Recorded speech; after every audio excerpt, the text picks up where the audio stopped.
Hello, this is a Grotrian Steinway upright piano. It's just come into stock, 110 centimeters tall, made in 1972. We're always grateful to get Grotrian Steinway pianos into stock, and the 1972 one's not very common in the UK. So let's have a look at the piano to see what it's like, and also see if there's anything we need to do to improve it. It's had one owner from new, and the owner just mentioned to me the only defects that they knew about the piano, which was, I don't know if you can see it, but there's a slight line here in the... This is actually polyester, I think. Knights also did this, same sort of age. It's called satin polyester. This is satin walnut, described as by the Grotrian Steinway. This is underneath the polish, so we can't polish it up. Sorry, it's underneath the polyester, so you can't polish that up. That's one small problem, if you like, has devalued the piano for, would be more expensive otherwise. It's been used a reasonable amount, it's been kept extremely well, and I can't really see any damage on the case. There's no fading, and there's very tasteful veneer on it as well. So look down the bottom. By the way, the legroom, 62.5. It's always important to know legroom, I think, because if you're very tall, that's quite good legroom. It's about 1 centimeter higher than, say, the Yamaha U1. And the pedals are very low, so that's very encouraging too, as we mentioned before. So 5 centimeters from the floor. So that's a very, very comfortable piano to play.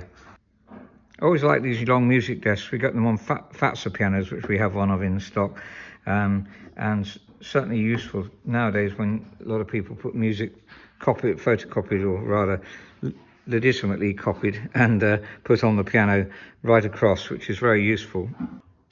This is a Renner action, top quality European action, and just notice that the pedals are not pulling it off, pulling the dampers off far enough. You really want the dampers to come off a little bit further than that, but it's only a couple of millimeters, and there are only minor regulation to do on this piano. If we look at the hammers, you can see how much it's been used. Not a huge amount. That's been played, difficult to say, let's say an hour a day for the first 20 years, and then not much after that. I've always appreciated the Grotrian style frame, which is this semicircular effect, and well, unbelievably stable pianos. And this is the small adjustment on the pedal that he's making. So maybe your dampers need adjusting, and you can do that. Usually you can't, the whole lot's turning at once, so I need both hands for this. So just a couple of turns on the nut, and it's pulling them off now, clearing the string nicely. A little bit more than, just slightly more than necessary, a couple of millimeters, and then over the years it will sink back down to about there, shall we say. But you don't want them to pull too far away, otherwise the spring gets worn out more quickly. So that'll do fine. But if you might find, if you've got a piano needs it adjusting slightly, something you can do yourself. Something we've always appreciated in Grotrians is that they put this regulation specification here. I wish all manufacturers did this, and I've seen it on, I've mentioned this on some videos with Grands as well, though they show you the regulation, what they set it up at. Otherwise, how we're supposed to know? Just guesswork. We set it what it would normally be. So we've decided that's 10 millimeters key dip. We think that's 12 millimeters sharp from the top of the key upwards, and 42 millimeters from here to here, so from there to top of the key. That measurement's probably not one that we do quite so much, but useful to know. And 2, I don't know what disc means, I'm sorry we didn't look that up, and 3 bar, but we think that's the set off, which is 2 millimeters. So I've adjusted that slightly. Obviously want to get it as close as we can. Normally, and that's the 110 piano that we have is 45 hammer blow, and the 104 is 43, a bit lower than normal. 47 hammer blow is the normal hammer blow.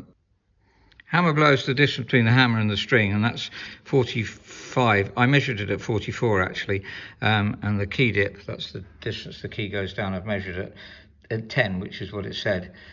Personally, I go for slightly deeper key dip normally, but if you're going to have less hammer blow, you don't need quite so much key dip. So you need to get a nice sense of aftertouch, which is where this pulls out here, where the jack pulls out.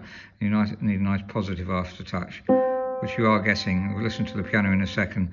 The one thing I noticed here, they have this sign here, which I think is translated correctly, is that you should use the Positron number 2 because it has what we call Phillips screws, or cross, I can't remember exactly what it said, but if you're German you might like to translate that for us, see if we've got it right. But there's a screw behind here which is normally on older pianos is not Positron style, but that screw is, I'm sorry, you can't really focus it.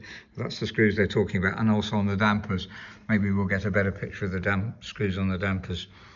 There's the screws on the dampers showing up very clearly. So as I say, older pianos have just a slot in the screws, and these have Positron. Actually, an advantage in some respects, I think, is to locate them more quickly with the screwdriver. But you only find that in modern pianos, I think. A set off 2mm from the string, that's as far as the distance it goes before it pulls back with the jack acting on it. And this is B and C. I've adjusted C a little bit closer, as you can see, so it's setting off a little bit later, which means if you play very softly, there's B, C. Let's see if we can get it to work. So if I play really softly, C should sound before B. See if we can get that to, yes, just.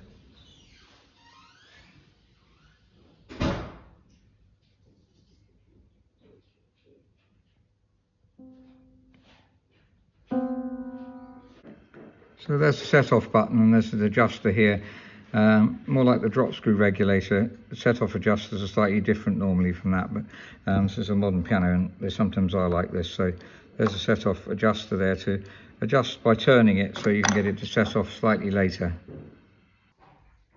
And before looking at the assessment sheet of the piano, I just want to show you that this also came, and the original invoice too. This is history of the piano factory, interesting, and the guarantee here.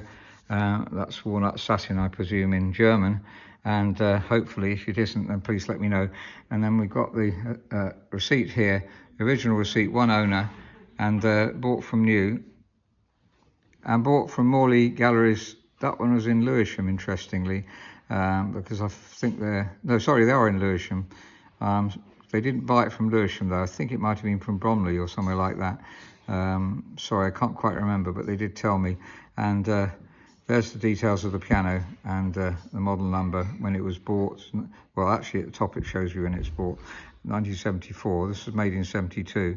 And they originally bought a Barrett and Robertson, I was told, and then they changed their mind and tried the Grotrian and fell in love with it and paid quite a lot more money, as you can see. And I think Knight's and Welmar pianos, just to compare, are about £700 or £800. So this was an expensive piano in its day, and indeed I've calculated, as you'll see on the worksheet, using one of the online calculators, to how much that actually is in modern money. So in today's money, it said that 1278 was 13,621, so it'd be quite an expensive lot to pay for a smallish upright piano. So it really is top quality, and it's very encouraging to see the workmanship in the piano. So just a few more details of it there. Purchased one owner from Robert Morley, who imported Grotrian Steinwegs. They still do. Wonderful make. So the other things we need to also always finish on this, on the worksheets, that we want to get the touch like a new piano. And new pianos are sort of maximum about 55 in the bass, and down to 52, and then on middle C between 48 and 52, and then going up here, sort of 46, 48. So it needs a bit of lowering, and that's going to be mostly done by lubricating, and you may have to sort of add a little bit of weight to the keys. Voicing and regulating the pedal, we've done the regulation of the pedal. Voicing, it needs voicing, depending on whether you want the piano to be mellow or bright. We can make it a little bit brighter, a little bit mellower quite easily. So if you're interested in this piano, if you want a small upright, you don't get, in my opinion, better than this. They don't exist. It's best ever made. So that's very encouraging. So I'm going to play the piano in a minute. I think we'll compare it with other pianos to start with.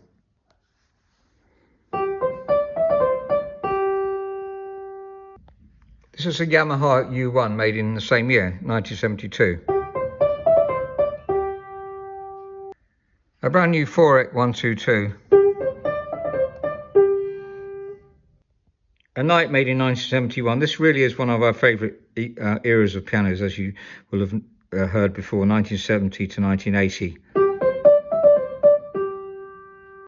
And a slightly later Welmar is 1985.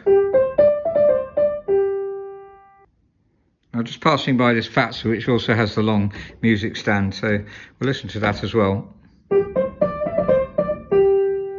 Slightly out of tune, sorry.